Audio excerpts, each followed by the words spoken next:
Well, the debt ceiling is a farce because it's not an actual ceiling, because every time we get near it, we move it up. And in fact, it's not even there anymore. We suspended the ceiling. We actually have a lot more debt. We're actually looking down on that ceiling right now. The ceiling, I think, is still around 20 trillion or 20, I forget where, but we're, 28, almost 29 trillion. So we're way above the ceiling. So it didn't work.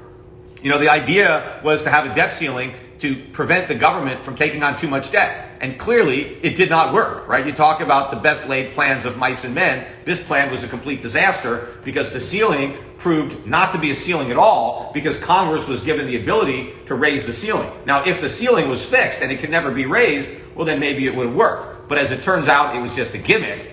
And, Congress was easily able to get around the debt ceiling. It's interesting, though, I pointed out on my podcast, and if you guys are not listening to my podcast, you should do it at Schiff Radio. I pointed out that the origin of the debt ceiling was in 1917, a few years after the Federal Reserve started. They amended the Federal Reserve Act so that the Federal Reserve could buy U.S. Treasuries. It couldn't buy U.S. Treasuries initially. In fact, if it was able to buy U.S. Treasuries, the act probably never would have been passed. But, once they got the camel's nose under the tent, the rest is history. But as soon as World War I started, the government wanted to raise revenue for the war, and they wanted to borrow money, and they wanted to make it easier, so they wanted to let the Fed lend the U.S. government money. They weren't allowed to do that, so they amended the Federal Reserve Act. But, of course, a lot of congressmen were worried that allowing the Federal Reserve to buy U.S. Treasuries would lead to bigger debts, and, of course, they were right. And so they decided to try to protect against that with a debt ceiling.